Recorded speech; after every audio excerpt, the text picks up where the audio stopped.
Make some noise for your friend and mine, Josh Johnson.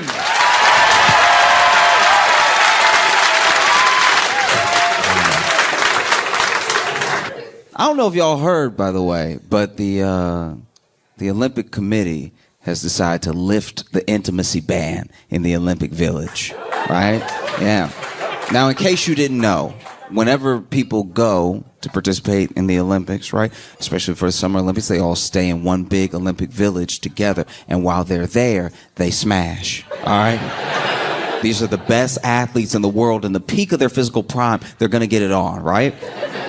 But Olympics is every 4 years, so 2024 Olympics means that last Olympics was that time we do not speak of, right?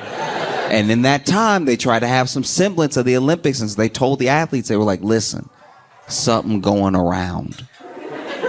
The last thing we need is y'all making something new. So just come here, compete, go home, all right? But then you fast forward to present, 2024 Summer Olympics are in Paris, City of Love. Not only have they lifted the intimacy ban, they've committed to having 300,000 condoms in the Olympic Village. That's ambitious. 300,000 condoms. There's only 10,000 athletes. 300,000 condoms. Half the athletes are men. They expect 5,000 men to go through 300,000 condoms in the span of like 2 weeks. I am not an Olympic athlete. But on the night of my life, I went through 2. There is no way. That is too many condoms. That is too much pressure to put on these young men. It really is. They are already flying from around the world to win glory for their country. And now they gotta worry about putting a dent in their pile. That's not fair. It's too many condoms because you acting like all the athletes are gonna smash equally. They won't. Because you can be honest, when you think about the Summer Olympics, you think about the track stars, the swimmers, the gymnasts, the sexy athletes.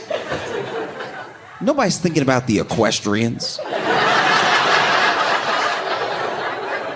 No one's like, he just ride that horse so good.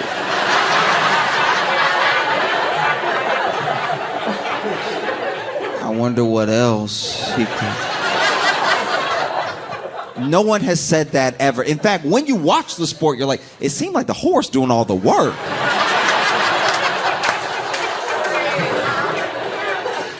Oh. Like, it wouldn't be a problem if it was like maybe the Winter Olympics, you know? Winter Olympics could get through 300,000 easy, right? First of all, they need the warmth, right? Second, if there's any athlete from any sport that could get through 300,000 condoms in a couple weeks, it's the curlers. People love to act like the curlers don't get any. That entire sport is foreplay, top to bottom, all right? Every time they're playing, every time they send that rock down the ice, what do they do? Every single time, just, oh. Nice and gentle to get it started, you know what I mean? And then they send it down to that other guy on the other side of the ice with the broom, and he just...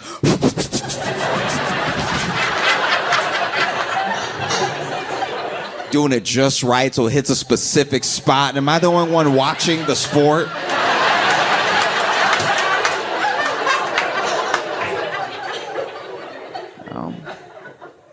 Because that's my big issue. I just feel like, how do I put this? Okay, I feel like when it comes to the summer sports versus the winter sports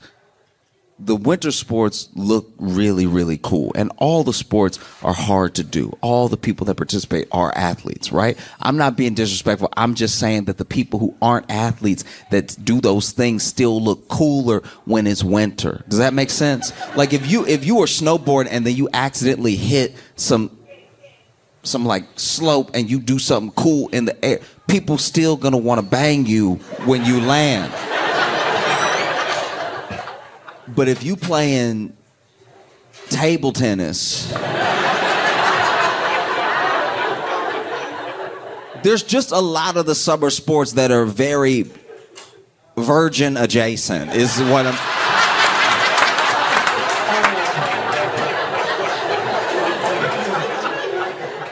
Do you know what I mean? Like the winter sports are like an event. Like even now, even in life, if you went on a trip and you were like, I'm going skiing, it's like, oh, you're going skiing. This is about to be dope, right? If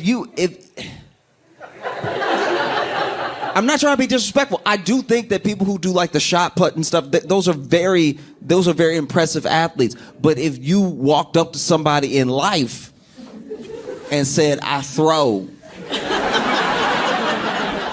it doesn't hit the same. You know what I mean? Like, there's just activities that are very impressive when the athletes do them, but if you're not an athlete, it's not impressive.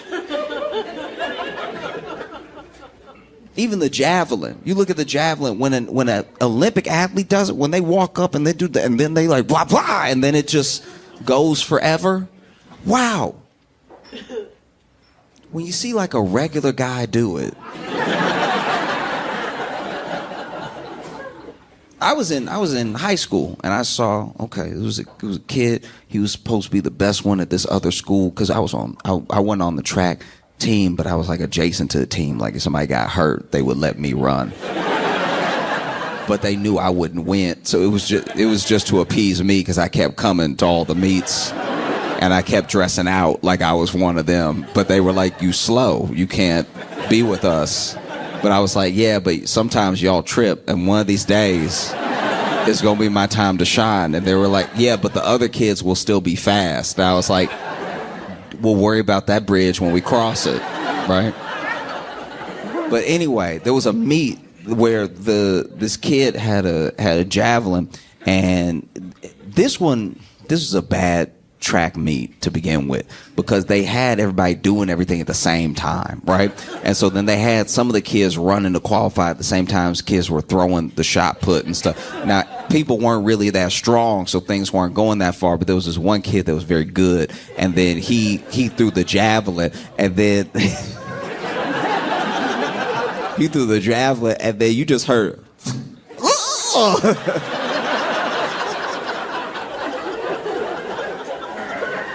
and there's no way to catch a javelin in your body that doesn't make it look like you shouldn't be dead. Like, because it hit this kid in the leg, like it hit just in the leg, right? Which is incredibly painful, but it's so much stick hanging out the leg. It's like, how did it not go through your leg? I don't think you dying right now. You should have, like if this was war, if this is the movie, you'd be, you know what I mean? You just over here, you know what I mean? I feel like what I'm saying is starting to make sense. I feel like you're getting it. It's that the summer sports just have so much range. You know what I mean? Like in winter sports, there's like bobsled or something. Bobsled, still very cool, going super fast. And then you get to the end. Even if you last place, you went so fast, there's somebody at the finish line that's like, what are you doing later? Like, you know? But if you're the discus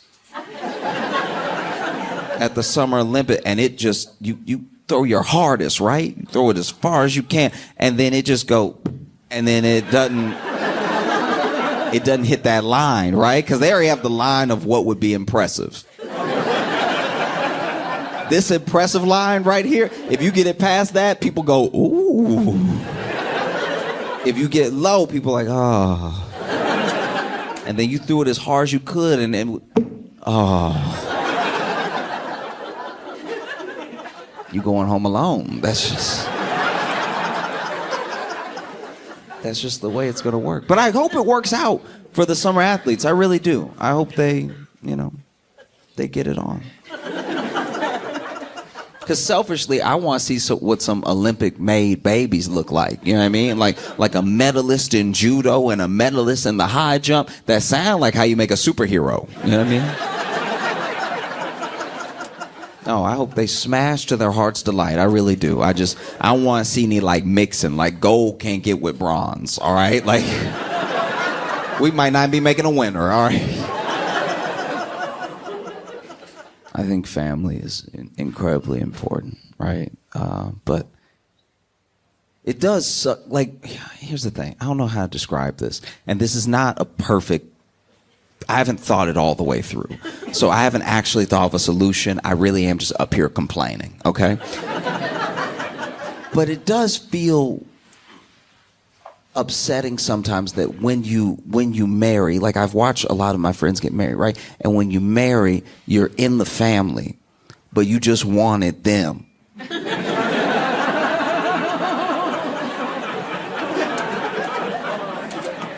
Do you know what I mean? Like you love them, and then a bunch of people you don't know are like, no, us too.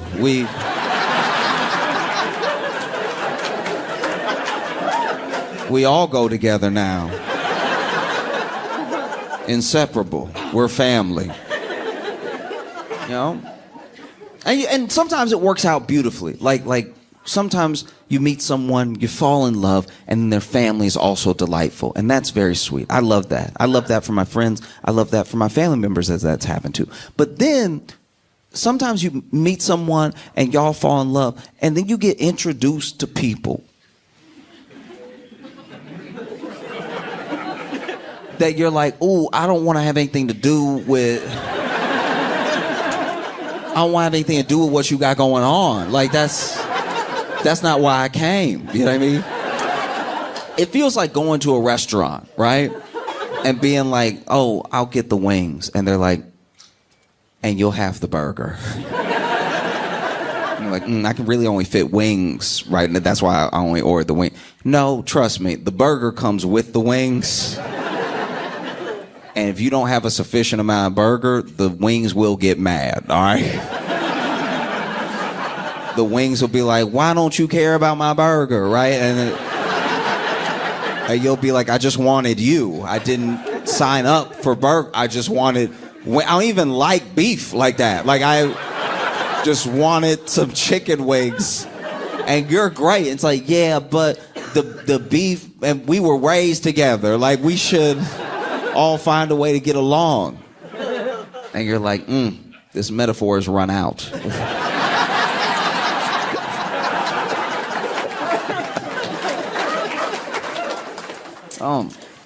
No, I just look, I've watched it happen, and it seems like a real bummer. It seems like, because, you know, that your friends will tell you about it. They'll tell you about what's going on, and it'll be some in-law and something, and they're not getting along. And I'm like, man, that's because you can't even really yell at them good because they're not actually your family. Do you know what I mean? Like, at a certain amount of yell, like if it's your brother, your sister, you can let somebody have it. Y'all grew up together, and even if you were in separate households or whatever, you can still that's your bloodline. You can be like, you're an idiot, right? When you put in law on the back end, it just takes all the juice out of... Like, some people still have a very good relationship, and I love that for them. But some people are like, my brother-in-law is a real... He's... You just want to choke. He's... It's not even just... It's... Sometimes I dream about just punch the back of his head until I just pull back. The knuckles are just mush. I hate him so much, I don't even have words. And then you have to be like, but that's your brother, but not, right? No.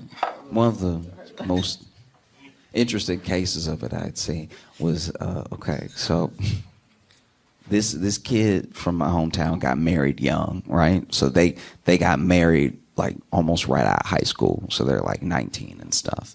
And they want to be married to each other, but they're weirdly self-aware that they don't really have the resources to start a life, right? So they just married at home. Like, they didn't have to do this at all, right? But they spend a lot of time at her grandma's house. Now, they're married, right? But then the grandma got remarried because the granddad had been gone for a while, and the grandma could still get it, right? So she So she was out getting it, right? And so, she was out playing the field and everything, and then she found somebody to settle down with. Settle concrete with, right? Because this is the last one, right? And it's like,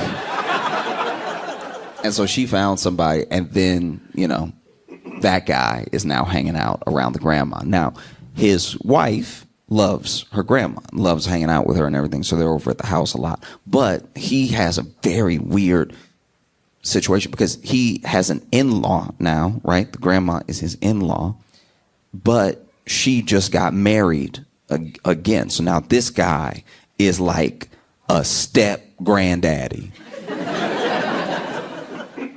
And if you think things can be fraught with a stepfather, a step granddaddy cares so little about you. Because he's like, I almost didn't meet you. Like, I don't, like, everybody grown. Like, we don't have to be talking right now. And so he had a step granddaddy kind of in-law, right? I've lost how this works. But all I know is he didn't have a in-law granddaddy, but then that stepped in, so now he's the step granddaddy, and that guy's name is Earl, and Earl is a dick, right? Earl using all the time he have left to just be an asshole. Which normally I would be on board with, but it was happening to my friend, so it was just kind of funny. Like Earl would be watching TV, and then they come over, and he still want to watch his show.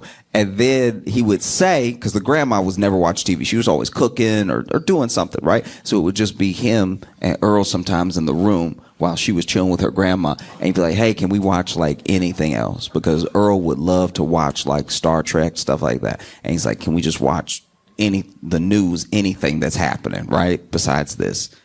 And Earl would be like, yeah, sure. And then he would get up and like go to the bathroom or something. But what he had done when he was getting up was he snuck the batteries out the remote and put them back and gave them to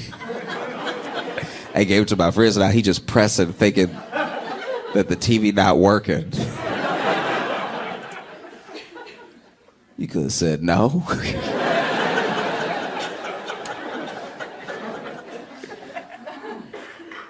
Yeah. There's at a certain point you're like, man, why are you here? Why am I here? Why are we doing this? And Earl had he had this raspy voice. I say he's still alive. He had this super raspy voice where he'd be like,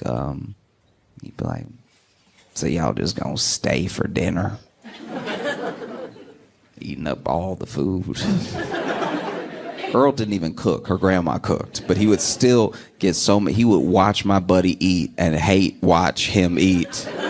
He got the same food on his plate, by the way. This is how you know Earl a true hater from the core. Because he eating the same... It's not like my friend has something delicious he can't have. He just hates that this dude also has cornbread. So he's like...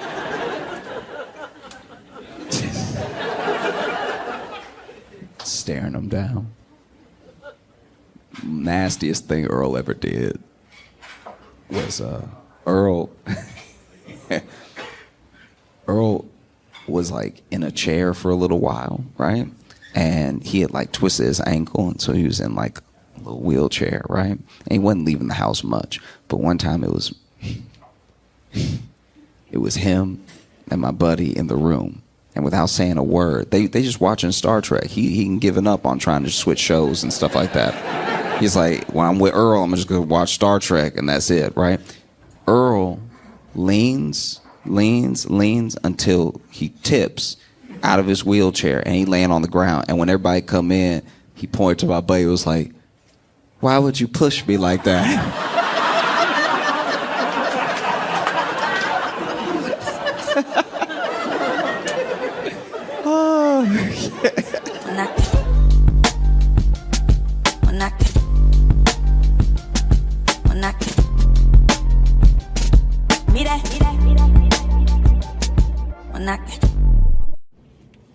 I don't know if y'all saw my man who zoomed into court.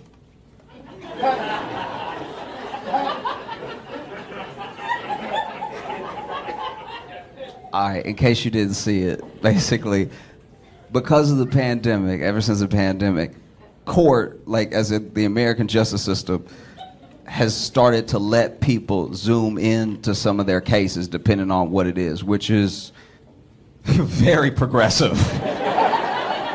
That's wild to let somebody zoom into court and go ahead and give me a head start if I'm found guilty.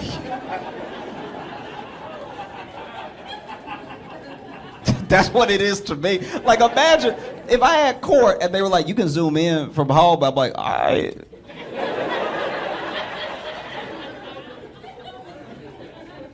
But a couple days later, they're like, Mr. Johnson, we find you guilty, you know, please report to. I'd be like, oh, yeah, I'll be right there.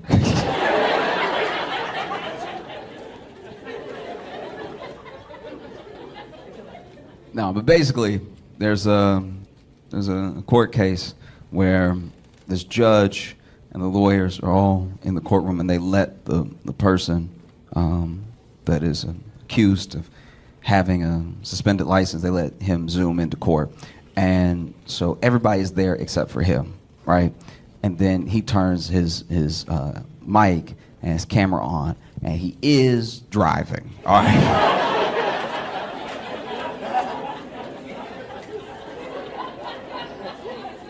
It's a suspended license case, but he driving.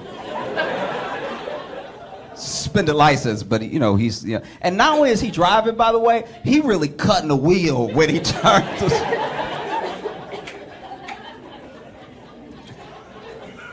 And so he turns his mic and his camera on, and you can see the judge. The judge is like,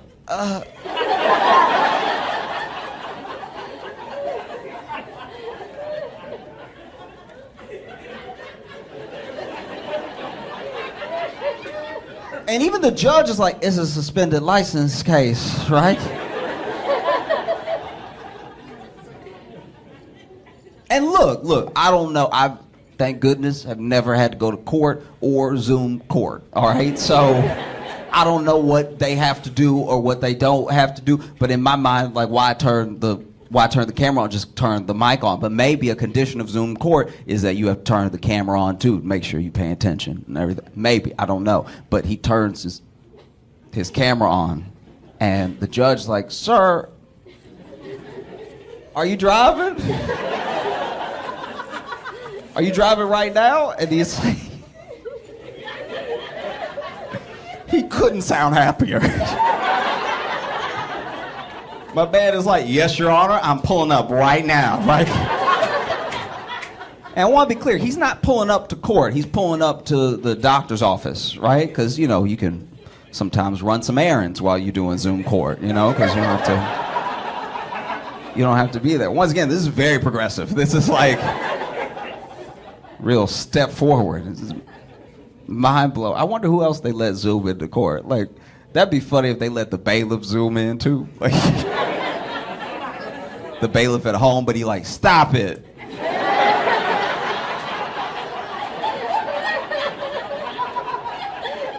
Y'all, cut it out. Cut it out. Don't make me. I will mute everybody in here. I don't care.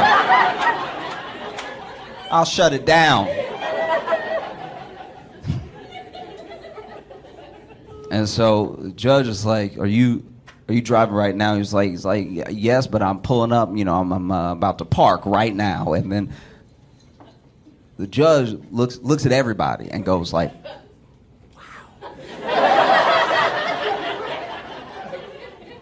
it's hard to make a judge say wow. I've never tried it, but I've watched a lot of court on TV, and I can imagine wow isn't said often. You know, I'm sure even the stenographer was sitting there like, and so then he pulls up, and the judge is like, it's a suspended license case, right? And then his lawyer is like, yes, Your Honor. And he's like, but he's driving right now. Like, he in the car, like we can see him. I saw movement behind him, which means the car was in motion. He wasn't just sitting in a car, which would still not be advisable to your suspended license case. But like, he wasn't saying car, just movement. They were like, yes, Your Honor. And then he was like, oh, okay. And the judge's name in this case is Cedric Simpson, right? So the guy driving is black. The judge is black. This man is black. He had a black judge, and he had a black judge named Cedric Simpson. He had the blackest judge possible. You had the blackest judge in America as a black man, and you are wasting all of it right now. This is Cedric Simpson. And the way my man was staring at the camera, and then he said, judge says, am I missing something here? Because I know the law. I know so much law, I'm a judge. And I don't know what's going on right now. And so then they were like, no, Your Honor, you're correct. You know, he's driving right now. And it's, you know, his lawyer just over here like, I've watched a lot of judging. I've watched Judge Judy. I've watched Judge Joe Brown, Judge Mathis, and never in the history of judging have I seen a black defendant with a black judge that just was looking at him. And you could tell that Cedric just wanted to be like, nigga.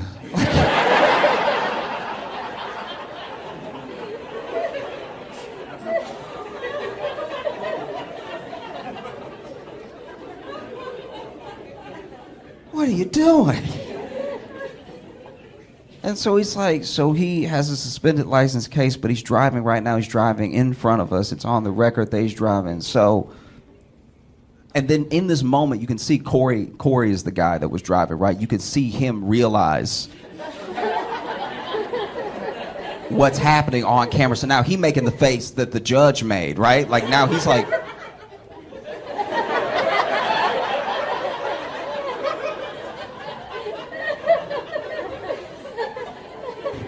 and at one point, because you know how Zoom does, so anyone making noise, it highlights them for a second, right? And so the judge is asking questions like, it's a suspended license case, and he was just driving right now in front of us, and you hear Corey go,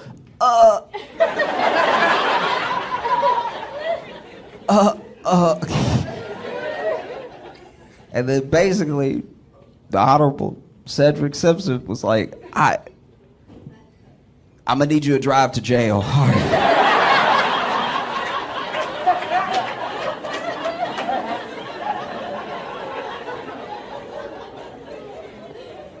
But look, there's more to the case. There's actually an incredible amount more to the case, a disappointing amount more to the case. Because basically, this dude spends 2 days in jail, but then it comes to light. I don't know how, probably because of the virality of the clip, that there was actually some form of clerical error way back 2 years ago, so that his license should have never been suspended in the first place. So then he thought he was allowed to drive, right?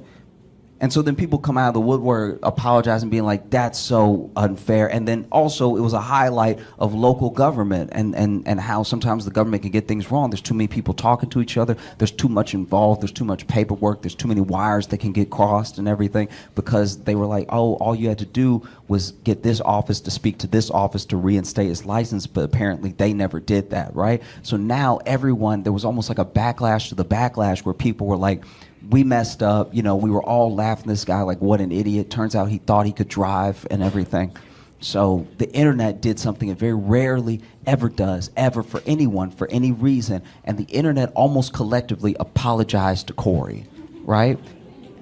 And it wasn't, obviously to the amount that everyone shared the clip and everyone laughed, but everyone had something to say. Everyone was like, this guy got done dirty and we didn't know enough information. And there was someone else who didn't know enough information, the Honorable Cedric Simpson. There was something about this whole thing that was not sitting right with him, right? And so when Corey showed up for court for this case, he tells Corey, he's like, I did some digging. I looked at the friend of the court office. I looked at, basically their DMV, looked at municipal offices, took it as far as he could take it, following a paperwork trail, right? As much as possible. And he said, Mr. Harris, who's Corey, you've actually never had a license.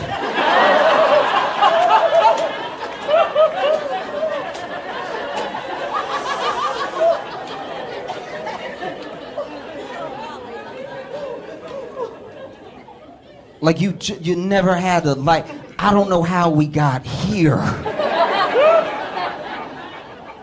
You've never had a license. And then Judge Simpson asked him, he's like, where were you? And I can't remember if he said 2022 or 2023, but he was like, where were you December of 2020 or whatever? And he was like, oh, I think I was, still laid up from my accident and everything. He's like, actually, no, you were at the offices getting your state ID renewed, okay? Because you keep getting state IDs and you've never had a license. What are you doing, buddy? You clearly know how to drive. You should just take the test. And then it turns out from digging deeper into Corey and into his cases and into his problems with traffic stops and everything like that, they found where he had actually admitted, apparently on body cam, to police that pulled him over that he didn't have a license on a totally different time, right? So then he had to report back to jail even though he was out on bond because they found a bench warrant for his arrest from another time he was driving without a license. Corey loved driving without a license. Driving without a license is Corey's bread and butter. He loves, there's just something about driving without a license, there's just, it's scrumptious. And I'm not gonna judge, because I've been there before in some way. Sometimes I do stuff I know I shouldn't do because it's a little bit more fun. Sometimes I'll go to a restaurant and I'll ask for a cup of water, and I get up to the machine and I hit that lemonade. You know what I mean? The sips just taste better when you know you're not supposed to have them. You know what I mean? Walking up to the foul machine like, this one's on a Wendy's.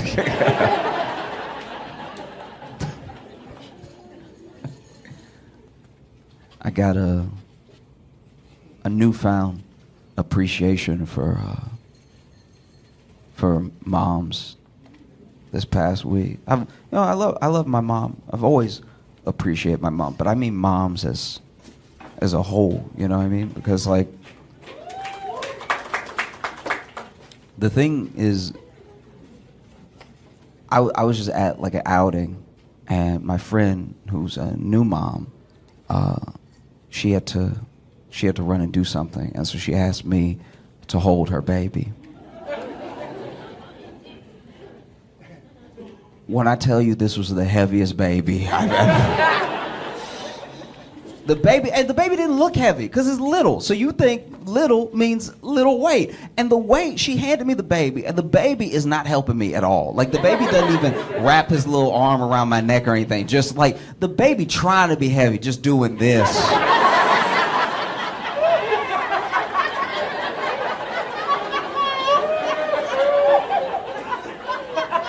In my arms, I'm like, and I'm fighting to hold this, but I've got him under the armpits, like fighting to hold him up. And I'm trying to do that thing, because moms are really good at doing it. You know that little hike y'all do? You know what I'm talking about? Like the baby slipping a little, and you're talking to somebody, but the baby's on your hip, so you do a little hip, hip, hip, and then you catch it. I'm trying to do one of those, but I don't know how to do it. And my whole focus the entire time is, do not drop this baby. Do not drop this baby. Your life will be over. The baby's life will be, just do not drop this baby. And so I've got it like this, and I'm just holding it out, but it's slipping because it's trying to slip. It's just like, and it's not wiggling, but it's just like, it wants to be free so bad. And so I'm trying to hike it up real quick. And so I go for like a quick hike up where I was like, I don't want to shake them, but I want to, just pop them up real quick so I can readjust my grip, right? And I also don't want to throw it. Like, I'm not trying to put him up in the air. I'm just trying to get a little bit of distance between him and my hands so I can reposition my hands, right? And so then I try to hike him up, and right at the hike, the baby kicks me. So now he's out.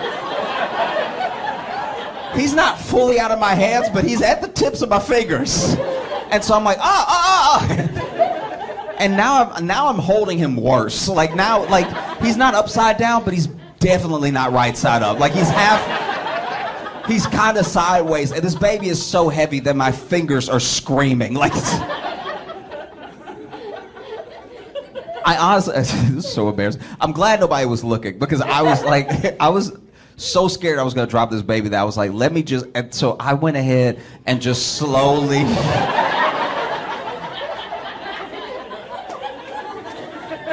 Because if I drop the baby slow, it's not dropping the baby. I mean, so I was like, let me get him as close to the ground as I can while I got a grip on him, and then I can readjust from the ground. And honestly, so I put him on the ground, and then I go to pick him up, because in my head I'm like, now I can really cradle him. Now I can scoop the legs and scoop the back and cradle the head and stuff like that. You know, now I can really stand up with him and hold him like a baby, right? But if I thought the baby was heavy when he was handed, trying to pick this baby up from the ground was like Thor's hammer. I don't know what. It's like the baby ate in between me holding him here and putting him down. Because trying to pick this baby up from the ground, I honestly, I had to use my legs. Like, I really had to get in squat position.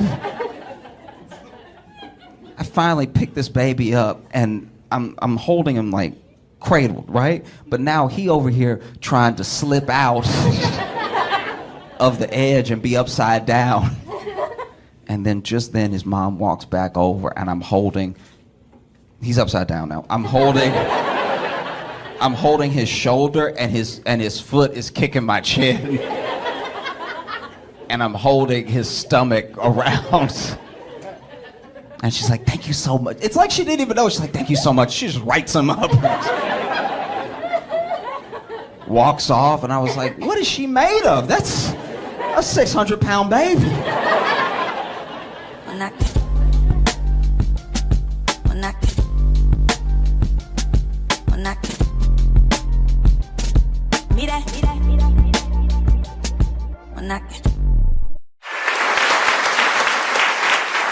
Thank you for coming out on this exceptionally hot summer. This is genuinely crazy. This is like, this is bad. It's bad. Like, when you walk outside, you don't even appreciate the sunlight. You know what I mean? It's beautiful out, and you're like, oh, God.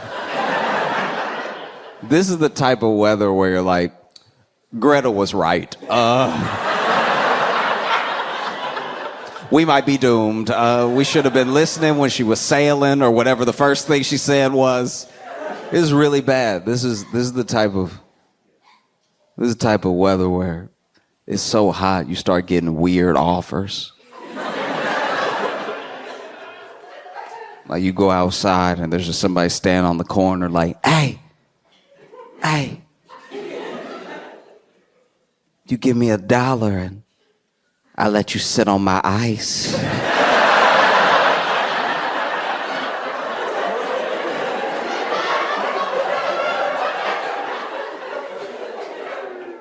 I don't see any ice out here, sir. Trust me, there's ice. There's a bag behind you.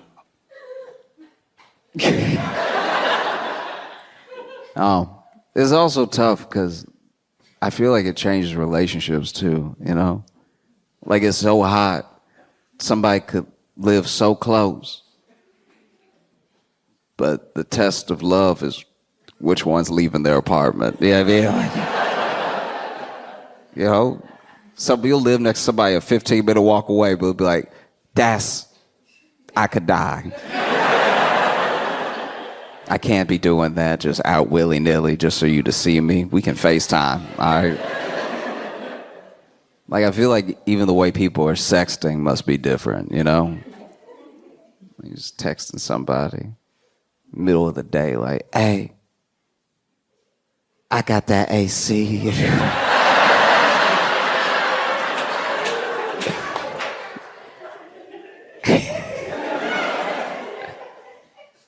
Oh, no, it's not a window unit, babe. We doing central over here. Now, come through and get chilly, baby. It's like weirdly still sexual, but it's all cooling related. Like, I got popsicles. If you're feeling freaky, we could both just sit in front of the open fridge door. Oh, I was in Philly last weekend, and it was so hot. It was in the 90s, and it was so hot it made me want to be like a scammer. Like I wanted to just start going to like Zillow open houses.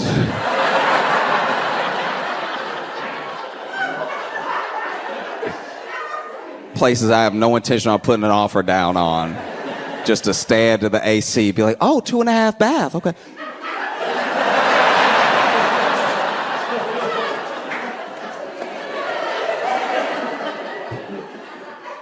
And we actually have a beautiful patio outside. No, I believe you. I can see it. I can see it through the door. I can see it. No, don't do that. Oh. Sometimes someone that you love very, very much, right? Someone you care about deeply comes to you with a problem. And this problem is something like weighing heavily on them, right? It's taking up all their mental space or anything. And you love this person, right? And they come to you and they're telling you their problem. They're trusting you with whatever it is. And while they're telling you their problem, you realize that it's boring. Don't do that. Don't be good people right now. We've all had somebody come to us, a brother, a sister, an aunt. Someone has come to us, and you, as they're telling you their problem, you're like, I don't give a shit about any of this. Like, why are they even telling me? I can't even help. What are they doing? This is ruining my Saturday. So sometimes someone that you love very, very much, deeply, comes to you with something serious to them that's a real problem, and it's boring. But somehow, overhearing a stranger's problem is always fascinating. I'll give you some examples. So a couple weeks ago, I was on the bus because life ain't going the way you think, right? And so I was on the bus, you know, the people's limousine, right? And I was on the bus and I was holding the rail, and another guy next to me was holding the rail, but he had his phone like this, right? Like tucked into his arm. And he was just like, I don't know what to do. All right? I do not know what to do. She keep fucking dudes off Facebook Marketplace.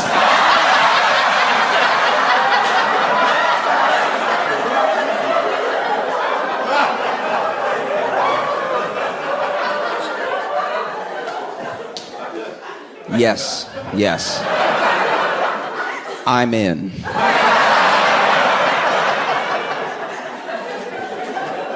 Tell me all. Because this man's on his phone like, I can't even trust her to go get a lamp.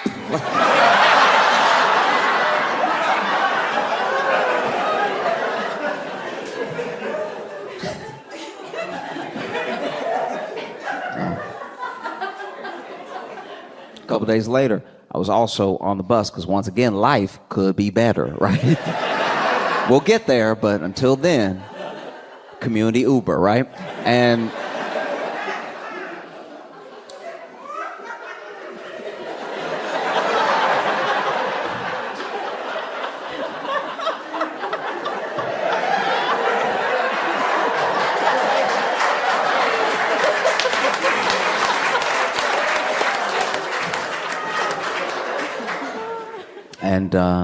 as I got on, I sat down next to this guy. Now, this guy is being louder, out loud, than my AirPods can get in my ear. So I don't even feel like I'm eavesdropping now. He offering this up to the class, okay?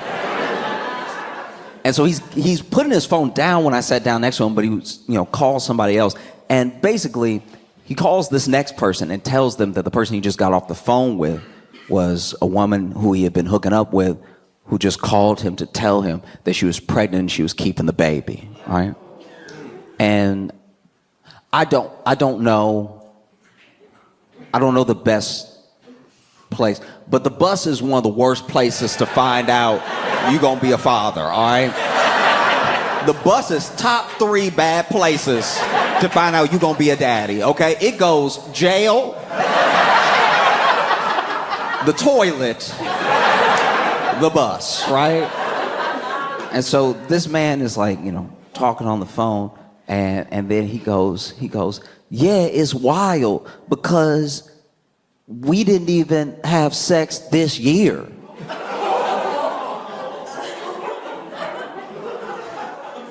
And I was like, oh no.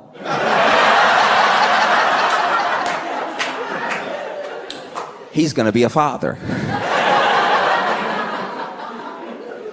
And they kept talking and they kept talking. Now, I can't hear the other person on the other side of the line or anything, but I can just hear the like I can just hear, I can hear that noise is happening, right? And so then they must have asked the question that was on my mind, which was, when was the last time y'all slept together? And it was like, yeah, I haven't even seen her, or like, we haven't hooked up since like August of last year.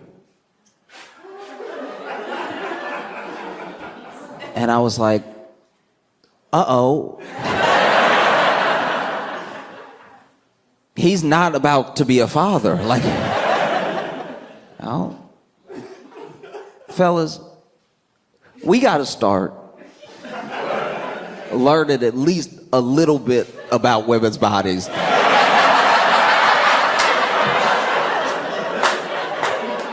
If nothing else, so we can't get fleeced like this. Like, this is...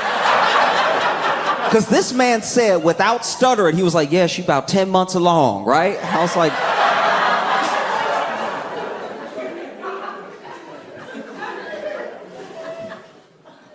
oh. And then they kept talking, they realized he actually did get the math wrong, right? The math was wrong. It was 11 months. And I was like, okay, so when do I step in now as a stranger, right? Like, when do I step up and step in to help? Because I've been missed my stop. I missed my stop.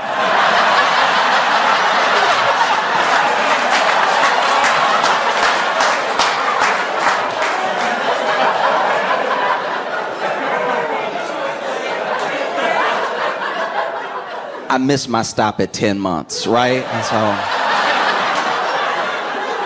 so I'm at least 11 minutes that way, right?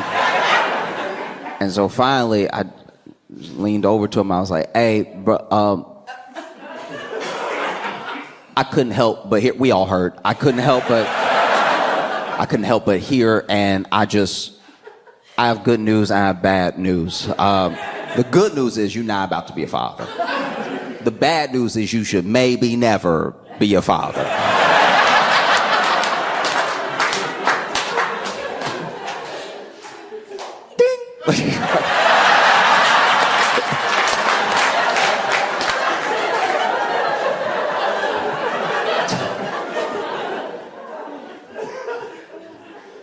You also overhear wild stuff, like the heat changes people for real. Like there are things people do in the heat that they would not do otherwise. Like I was walking my dog, and in the background, like way down the street on the corner, I heard a little kid get into a fight with the ice cream man.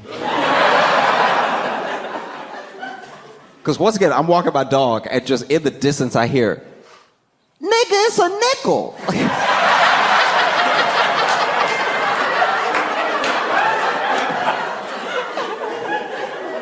Even my dog was curious. Like, my dog and I both turned around. And the ice cream man was like, I don't care what it is, you short, little man.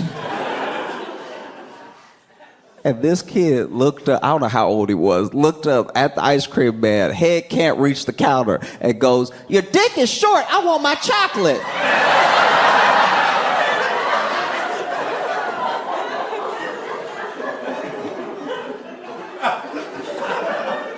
How did we get here? How did these two individuals come together in this moment? Because one, who is this kid? But two, what happens in your life where you become an ice cream man that's really here to nickel and dime these kids? Like, that's really here to like actually buy actual nickels and dimes. Who says to themselves, you know what, I love passing out joy, but you know who needs to be taken down a peg? These children, okay?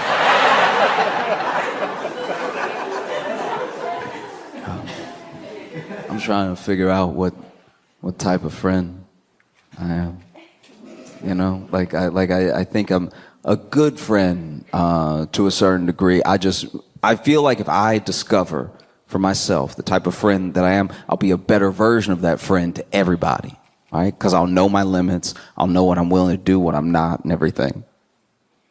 And I'm quickly realizing that I am not the advice friend. Don't come to me. Truly, don't come to me at all, because my advice to you will be directly related to how your problem affects me. I'm trying to let everybody know that now, in case, because you know, you never know. Sometimes you meet someone at the show, y'all become friends in real life, and then maybe they have a problem and they come to me, they're like, Josh, what should I do? I'm telling you right now, I am not objective.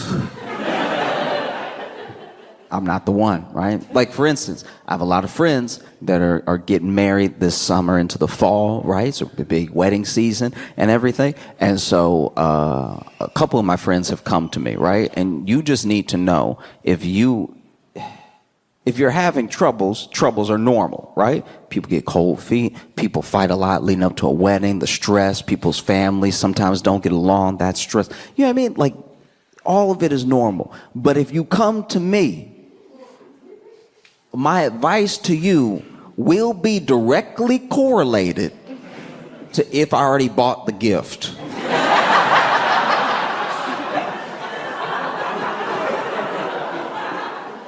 Because I had a friend come to me, his wedding was about, 2 weeks out. He was devastated and everything, and he was a good friend, so I had already bought his gift off the registry. It was a Vitamix 3500, so it was, yes.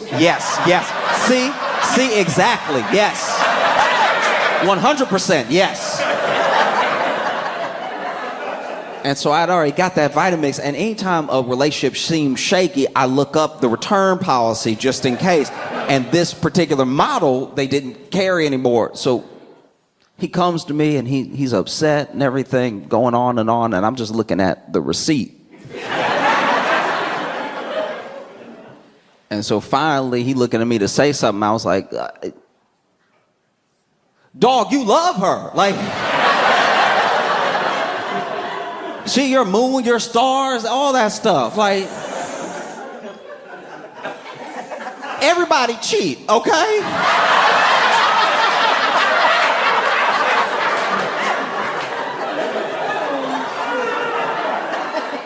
She gonna stop probably, like.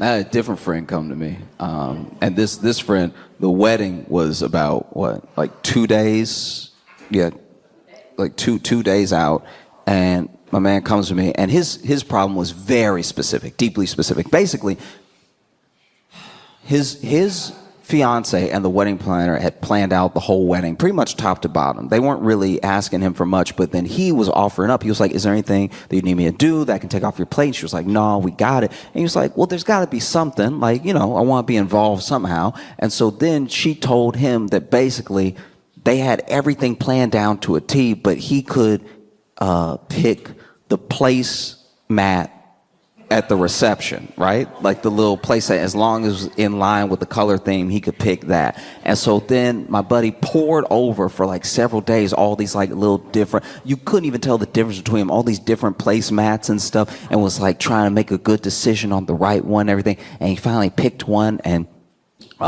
basically it seems like maybe she didn't like it. She had the wedding planner change it last minute, and then they didn't really talk about it. So his feelings were kind of hurt, because he was like, oh, that was my one thing, and I took some real pride in doing it. and she didn't say anything to me. And it was a destination wedding, and I hadn't bought my ticket yet.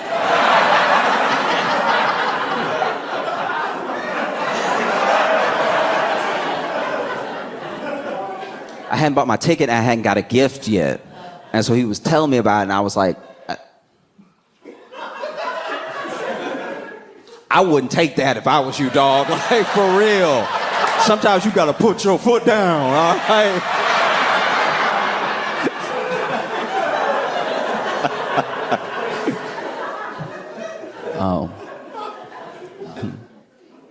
I've been watching some of the older people in my life and everything, and it's crazy. My friend, his grandparents were together until his granddad passed away, and his granddad probably passed away at like 85 or something like that. But him and his grandmother got married young, so they were together for like 62 years or something like that.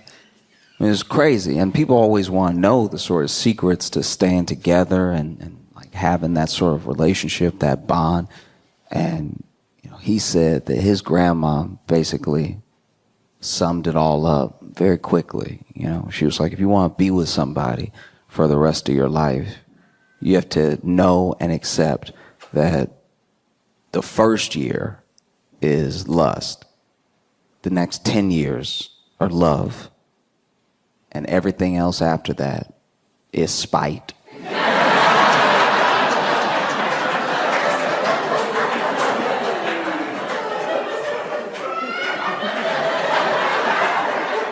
And she said spite without missing a beat. Like she's like, that's a secret ingredient. Like every day you wake up and you're like, we go to war.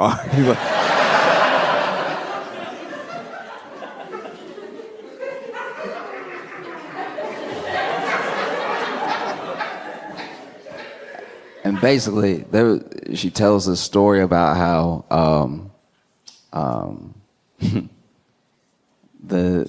the night that his grandpa passed away, they had this routine where his granddad pretty much wouldn't even sleep in the bed anymore. He would sleep in his chair that could recline like his lazy boy, and then he would be falling asleep watching TV or something like that.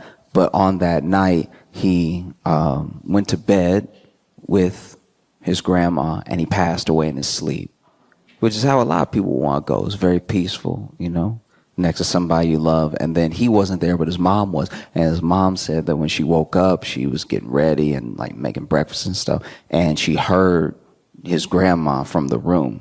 And what she heard wasn't like some blood-curdling scream or some like cry out or anything. She said she just heard, "Oh!"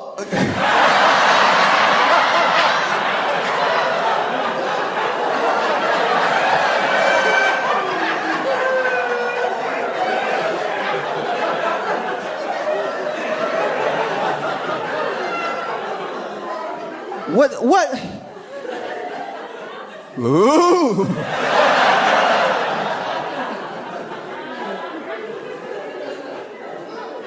And she apparently even said at the funeral that, so many people were coming up to her and telling her how sweet it was that he went to make sure he was laying in bed with her the night that he passed instead of like in his chair or something.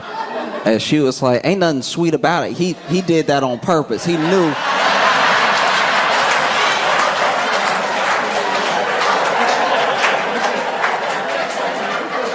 No, he knew he was gonna die that night. And he wanted to put his cold ass feet on me one more time.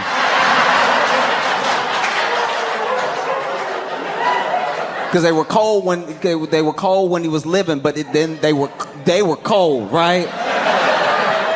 And at a certain point, you get used to the cold, and then you turn around and he all...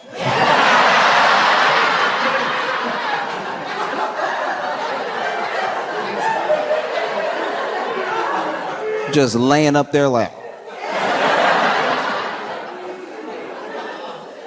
And I told him, take out that trash, and he didn't do it.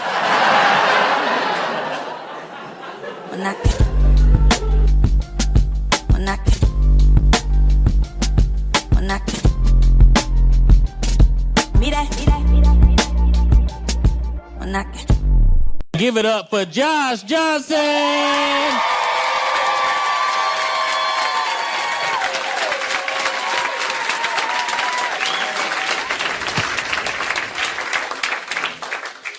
I don't know if y'all saw this demure thing that's taken off.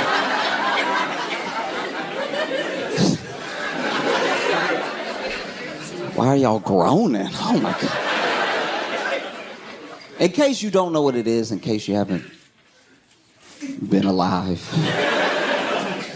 for the past couple weeks, demure is this one TikTok started this whole thing. It's not like a whole group of people. It's not like somebody super famous already said something. There's this one TikTok by this creator named Jules LeBron that was just sort of getting ready for work and said, you know, look at how I'm dressed. Very demure, very mindful. And demure and mindful have like really taken off. They've really become this big, big thing. People are talking about how I'm demure, I'm mindful and everything. People have made all these response, TikToks do it and stuff. But basically, she was just saying like, you know, look at how I'm dressed, keeping it chill, a little bit low key and everything.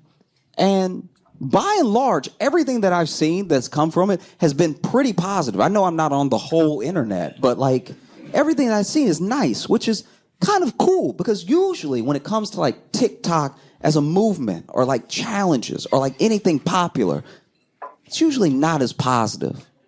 You know, most TikTok challenges or trends are mostly like, hey, y'all, watch me punch my grandma in the back of the head. It's usually something that causes harm to, you know, you or someone else for everyone's entertainment. And we watch all the time. It's like, hey, y'all, watch me while I call in this bomb threat to the Vatican. You know, like there was one thing, I don't even know, it got so bad that they would talk about TikTok trends happening that I don't even think were happening, but they were believable because all the stuff that really was happening. Like, I'm pretty sure there was one where maybe I'm falling for like a trick, but I'm pretty sure there was one TikTok trend where people just kept blowing up the urinals at the boys' bathrooms in their high schools. And I was like, man, maybe they really are lost as a generation. You know what I mean? So then you see something like demure, and it really kills the whole, you know, the sort of generational gaps that we have. It's hard to keep pushing them away when they're being all nice and stuff. You know, you see these young Gen Alpha, Gen Z just being sweet. You almost don't know how to react. You know what I mean? It starts raining. Maybe you're a boomer, and then out of nowhere, you know, this young person comes up being very demure. Pops an umbrella right over your rainy head. You just standing there like, Fox News did not prepare me for this. I don't know what to do. Thank you, I guess. This is weird. You sure you don't want to punch me in the back of the head and film it or something? Like, no, it's just nice to see like a trend that's at least like feeling mildly positive as it spreads, you know? Because a lot of them start positive and then quickly turn. And I haven't seen this one turn yet, because the whole definition of demure is like modest, shy. You know, mindfulness, obviously self-explanatory, being mindful and stuff. Because the other TikToks I've seen Jules make have also fascinated me, because, you know, she'll do little stuff like she brought donuts to the hotel staff that took care of her at the end of her stay. And she was like, this is being demure. And I'm like, oh, okay, I guess we redefining it. I had no idea. I thought, that's cool. I'm saying because I'm happy about it, you know? And I think that's really awesome, because for a long time, I didn't know if like a good trend could catch on. You know, we like deep down, whether you like it because you like it or you like it because you love to hate it, we like watching the bad stuff. Do you know what I mean? Like like Jackass would have never been a franchise if we didn't love the idea of a guy just standing there and then his friend running behind him and kicking him in the balls. Like, that's... You know, we had Jackass when we were little, and that just spawned into like a different now everybody can do Jackass. Everybody was doing Jackass the whole time, by the way. It's just when we filmed it, it sort of just sat at home. Like, they just became home movies. There wasn't an internet to push it out to the rest of the world with, you know?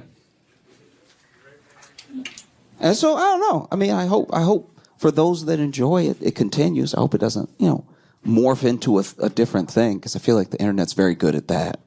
You know, the internet's very good at, like, taking something, because it's so decentralized, like taking something that starts out very good and then morphing it to a place where, you know, maybe 5 years from now, there's just a kid that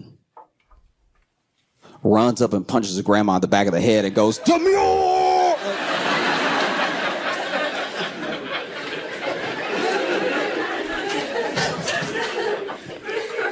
Nah, but I hope it doesn't happen.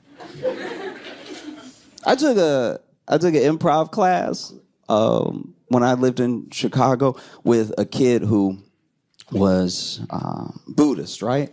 And he was Buddhist in a way that was very sincere. He wasn't like that. You know how sometimes when you go off to college or something and you meet someone who's like hardcore Buddhist, but they're like a white dude with dreads that's always trying to bang, you know what I mean? It's like, I'm like, no, I don't know if you following really. I think that you just wear the beads. I think you're disingenuous. You're just trying to use it to lower some walls, you know what I mean? How could I be bad? I summered into bed. You know what I mean? Kind of has those vibes. But my friend who I met is the person that truly fascinated me, because he was someone who had a lot of joy and a sincere joy. Not like, you know how there are people that you meet sometimes that are full of joy, but you can tell the joy is because everything's going right now. It's very circumstantial joy, right? It's like lottery winning joy, where it's like, guys, of course. He had a nice joy that wasn't swayed one way or the other by like little things happening, you know? Because the circumstantial joy I'm talking about, it gets knocked over with a feather, right? That same person that's so joyful one day, you see them the next day, they're like, get out of my way! Like, it's... And that's also normal. That's part of being human, right? Like, it's not normal to be happy all the time. If someone is, watch them. Do you know what I mean? Like, if somebody's happy all the time, they need to be on a list. They're hiding something, right?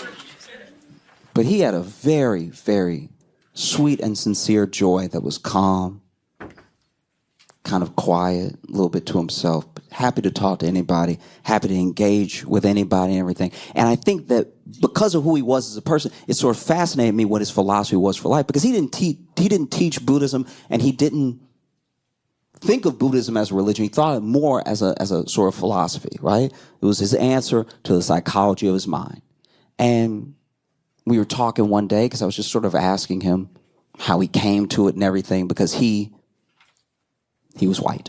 And regular haircut though, like regular haircut. Like, but you know, we were just chatting, and he was explaining, at least to the best of his understanding, the four noble truths to me, right? Because the first noble truth is that there is suffering in the world. And that's an undeniable thing, you know? We all suffer in different ways for different amounts of time, you know?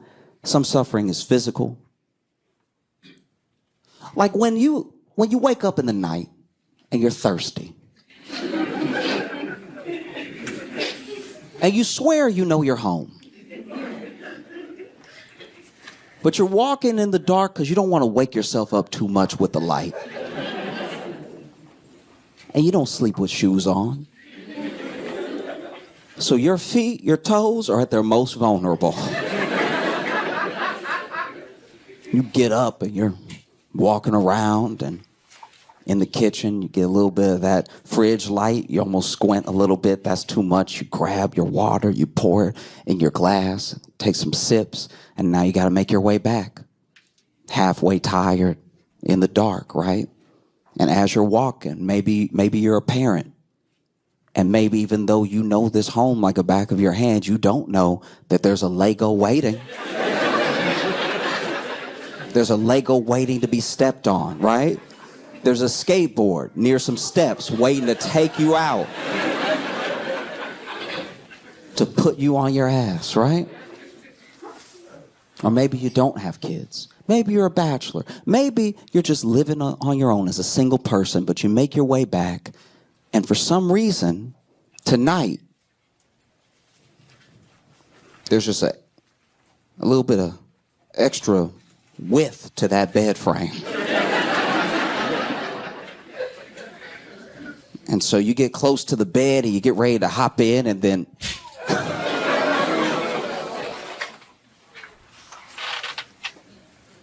and so you suffer. No. But a lot of suffering isn't physical. A lot of suffering, genuinely is coming from a mental place. You either suffer in what you think is going to be the future, or you suffer over the past as it happened. Those things that happen that are very, very embarrassing. Maybe you hold on to a mistake that you made too tight. In your mind's eye, it's the only thing that you can focus on. And most of the time, you can shut it out. It's probably whatever you're thinking about right now. But most of the day, you're pretty good at shutting it out. But then you have a quiet moment, like in the shower. And while you're in the shower, your brain just goes, remember that time? You remember that time that everybody was like, wouldn't it be fun if we jumped in the pool, and then you just jumped in the pool, but then the other person was like, I was never going to jump in the pool. So then you were just out here in the pool by yourself, and you can't swim. So then you were hoping that everybody jumping in would just mean that everyone floated a little bit higher or something. And so now you're like fighting to get to the top of the water, and then people, you can hear them be like, is he drowning? Like that. It was like a question, because you flailing so hard that everyone's like, is he drowning? And then you're like, what? These are supposed to be my friends. Why aren't they jumping in the water and help me? Do we not want to jump in the water so bad? We just want to talk about jumping in the water that no one's going to come save me right now. And so you're flailing, and then finally you just hear somebody at the party, one of your friends say, yo, stand up.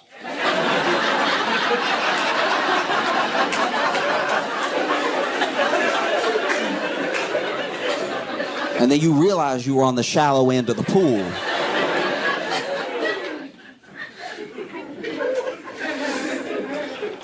So there's a suffering.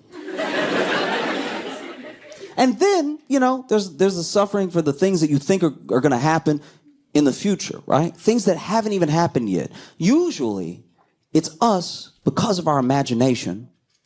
We're one of the only, look, this is us saying it, but as far as scientists know, we are one of the only species that has real imagination in that way. So we're some of the only things on planet Earth suffering in that particular way, right? Most things are living in the moment, right?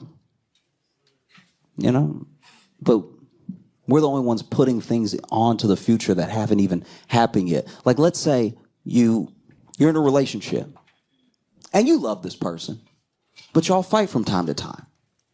And you fight, but you love each other, and maybe it's been a long time. You've been together for a long time, so you know them. You know them deeply.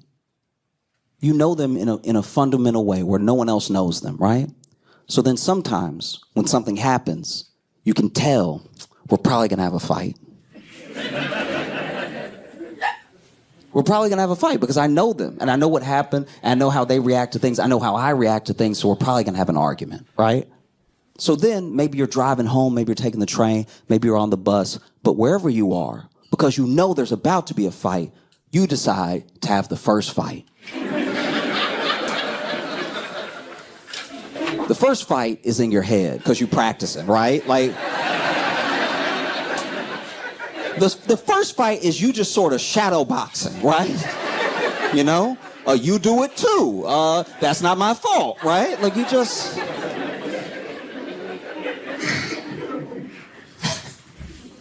And so the first fight, maybe things don't go so well. Maybe the first fight, because you have to imagine the whole thing, you imagine them reacting a little harsher than they might even react. Because you don't know, because you haven't been there yet. It's in the future. It hasn't happened. You have to make this thing up. But now you're suffering because you're imagining that they said something to you that was a bit too far. And they always do this. And I can't stand when you do this, right? You always, in my head, take things too far before I have the conversation with you, right? And so you get home and you already mad. You already pissed off because in your mind, you lost the first fight, right? So now when we have the first fight, I'm remembering the first fight. So now I got to get my get back from losing that first fight because they had such good logic in my head when I was fighting them before that I came ready. I'm already ready to plug up all the holes in my own argument, right? And so then, you start fighting and then you start the fight by being like, why are you always? And then you realize you're yelling and you're like, why am I yelling right now? And it's because you had a fight already. You had suffering you didn't even need to have. There was no reason, right? And then there's the second noble truth. The second noble truth is that there is a cause to the suffering. People, we don't just have to suffer endlessly for no reason, right? There is a cause. This is where the concept of karma comes from and everything. Because if you understand the suffering and you understand the cause, you can end it, right? It can be over, Like I have a friend who I love very much. And he has a lot of love to give. But he keeps, because he can't understand the cause, he keeps getting his heart broken. Because he keeps... Okay. He keeps getting his heart broken because he keeps trying... It's got to sound however it sounds, but he keeps trying to save young ladies who do not like him, but do enjoy dinner, right? Do you know what I mean? Like at a certain amount of dates, I'm like, yeah, dog, I think if she liked you, she would call you sometimes. Because he's a lover, but it's I don't know if he's thinking about why he keeps feeling this way. And if it keeps happening, if the same thing keeps happening with different people who don't know each other, maybe there's a cause. And maybe the cause is something you're doing. Maybe the suffering can end. Maybe. Or maybe he's just real good at paying for dinner. I have no idea, but it seems like when I talk to him, hey, it doesn't have to be like this, right? And then there's a third noble truth. Third noble truth is that you can end the suffering. It can't, it doesn't have to go forever, right? The second one is that there's a cause, and the third one is that there will be an end, right? It doesn't have to go on forever. You can release yourself out of this sort of cycle. And then the fourth one is that there's a path. There's a path for you, a way to end the suffering, right? Which I think is great. I think that there's an answer at the end. There's a lot of things. There's a lot of religions out there that just tell you, it's pretty bad. And it will get worse.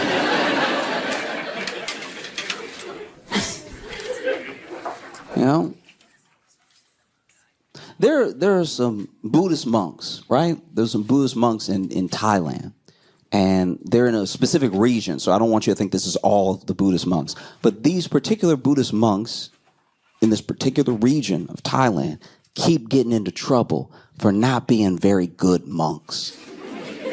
Because when you think of a monk, it's unfair, but you think of a monk the same way you think of a nun. You think of someone who has dedicated their entire life, their finances, their physical self, their spiritual well-being to the cause of whatever religion or philosophy that they've taken up, right? And that doesn't make them perfect, but it does make them seem like someone who is going to be holy or be grounded, whatever the thing is, right?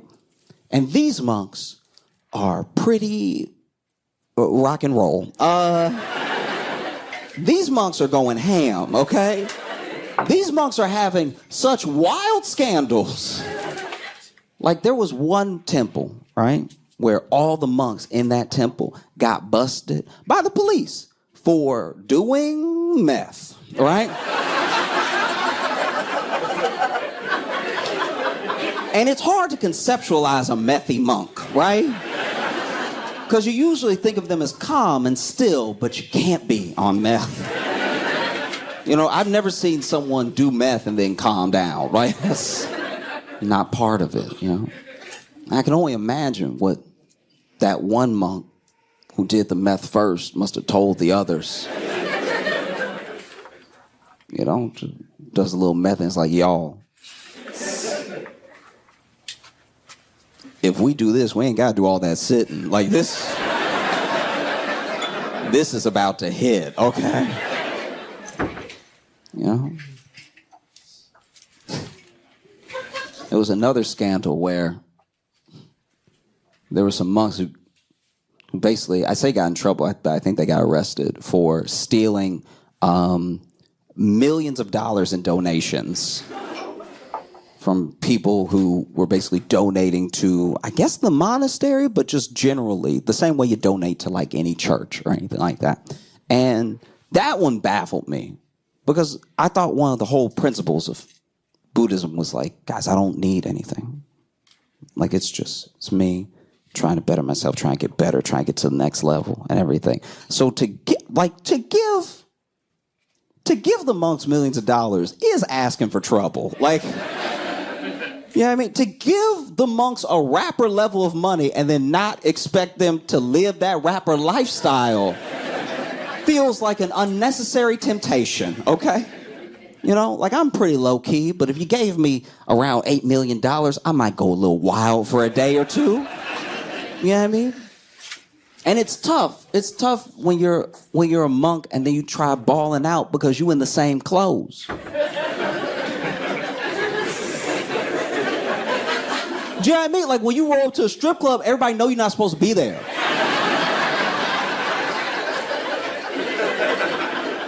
Like you throwing it up and making it rain, and then everybody's like, where's it even coming from? Does the robe have pockets? You know? There have even been some monks that got in trouble for straight up violence, right?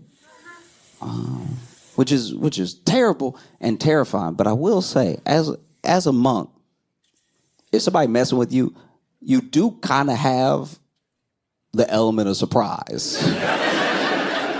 Because they're sure nothing's gonna happen, right? Like you just poking a monk and poking a monk and poking a monk, and then they just hit you with that bladdow. You know? And I guess it's just wild that for such I'll call it a religion or a lifestyle just for the sake of the argument, but like for such a calm, peaceful, to yourself religion of bringing yourself to the best level that you can, building an understanding of yourself and the people around you, and trying to spread good in the world. It's wild to me that this section of Buddhist monks in Thailand, all they really need is Jules LeBron to teach them how to be demure, to teach them how to be mindful, you know what I mean? Can you imagine that? You imagine this. There's a monk that's just throwing out money at the strip club and everything, and then Jules is like, not demure, not mindful.